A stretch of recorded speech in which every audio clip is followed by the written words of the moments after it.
மனிதரை படைத்து மீட்டருளிய இறைவா, என்றும் கன்னியான மரியின் திருவயிற்றில் உம்முடைய வார்த்தை மனிதர் ஆக திருவுளமானீர்.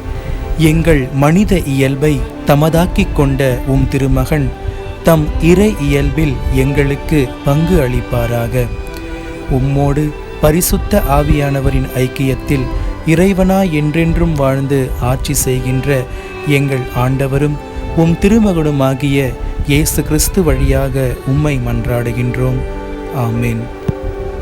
கருணை கடலே வா கதி